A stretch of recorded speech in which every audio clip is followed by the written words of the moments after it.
Hi, my name is not Amelia. You can call me Anna. I have finally finished reading The Fellowship of the Ring, the first book in the Lord of the Rings trilogy. Although technically there are 6 because they have 2 books in one. I started reading The Fellowship on the 4th of June and I finally finished it on the 11th of August. And I know what that sounds like. It took me 2 months to read. Yes, it did. But in my defense, I was reading a lot of other books at the same time as well. And in that time, I also reread the entire Harry Potter series. So I wasn't just reading this one. I wasn't just, trying to get through it without any other distractions. I had a lot of distractions. And the first half of this book was also really difficult to get through. It just felt really slow, and that was the hardest thing to get through in the book. So once I made it past the halfway mark, it was a lot easier and a lot quicker. This was my second attempt at reading this book because the first time I gave up about halfway through. I wanted to read it because I've seen the movies and I thought maybe I should read these books so that I actually know the extra details that aren't shown in the movies. So I finally decided to try. A couple years ago I started reading this one and got about halfway through and I gave up because it was so slow and I was just so bored. I'm sorry, but it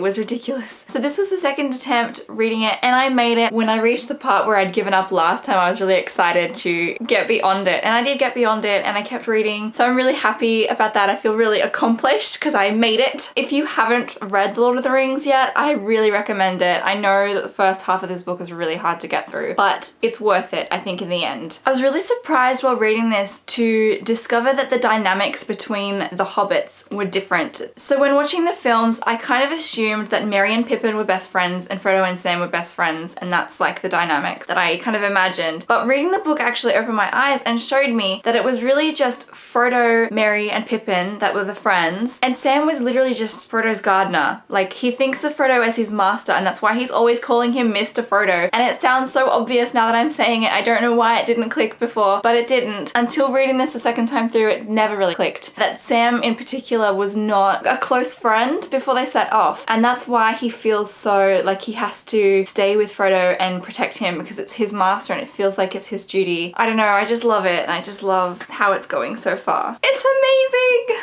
The hardest part of the entire book to get through was everything with Tom Bombadil. I still don't understand the point of Tom Bombadil, and I'm really sorry if you love him or you think it's really important, because to me it's like, what was the point of this entire thing that just happened? And he's not in the films, which is good because he's pointless. Sorry. That was just really, really hard to get through. The second hardest chapter to get through, other than Tom Bombadil, was the Council of Elrond, where they're just talking about what's happened in the past leading up to them finding the ring and what do they have to do next. It took such a long time. So much talking for such a small ring and such a small book. I do have to say though that it was really interesting seeing Frodo's struggle with the ring written in the book as opposed to just watching something in a film. I thought it was done really well to show the struggle and show how like the ring kind of whispers to him. So as I said before, the second half of the book was so much easier to read than the first half of the book, and I think that's probably just because they do finally form the fellowship and they go off on their journey, and it's a lot more of what's actually seen in the film rather than the first half of the book, which is obviously a lot of it got cut from the film because it was just so wordy and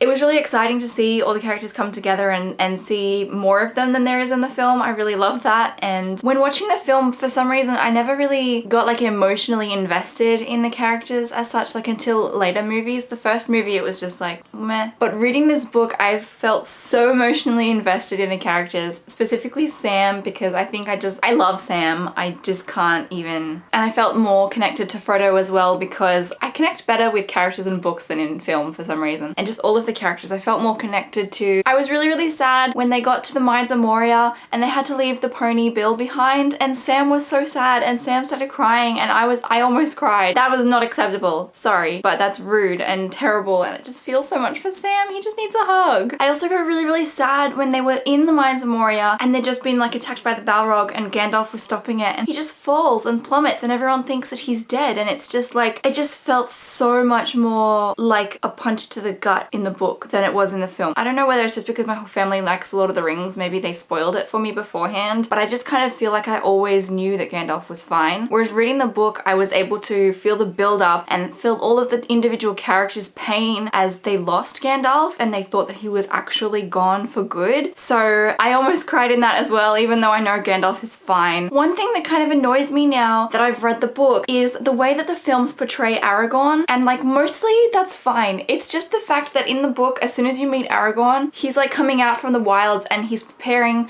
to take his rightful place as king, and he's got the broken sword, he's ready to reforge it, and he's going forth. It's like, I'm ready, I'm coming out, it's time. Whereas in the films, it feels like he doesn't want to be king. And like now that I think about it, I feel like that's really selling him short in his character, because he is ready for it and he is going to accept it. He's not just like, oh well, I don't really want to do this. He does, he's coming, he's ready, and he's ready to take charge. Now that I've read the book, it annoys me that in the film they got that wrong. So I think that is everything that I have to say at the moment about this book. I'm really excited to get on to the next two. In case you haven't seen, this is the cover of The Two Towers and this is the cover of The Return of the King. So I am really excited to get into those. I have my bookmark in this one already, even though I haven't actually started it. I will be reading them soon, but at the moment I accidentally picked up another book. So I'm currently reading The Merchant of Alice by Thomas Locke. I'm also still reading through the Rivia Revelations with my sister. We're on the last main book. There's like 3 main volumes and then there's like some prequel books and stuff. I don't know. But basically we've read the first 2 volumes. We're on the last volume called Heir of Novron, and it is so exciting and so intense, and I'm really worried that more people are gonna die and I'm just not ready. Once I have read The Merchant of Alice, I will probably start on The Two Towers and start reading that one. Also, if you want to check out my review of The Fellowship of the Ring on Goodreads, it's not very long, but I'll put the link in the description. I gave it 5 out of 5 stars because I loved it. Even though the first half was really hard to get through, it was worth it. Thank you so much for watching. Please give this video a thumbs up and hit subscribe if you want to be uploaded to YouTube. Hit subscribe if you want to be uploaded to YouTube. I can't do that. Click subscribe if you want to be notified of when I upload new videos. And leave me a comment down below letting me know who your favorite Lord of the Rings character is. I can't really decide on my own favorite. I think it's either Sam or maybe Sam. So leave me a comment down below and I'll see you next time. Ciao for now, monkeys!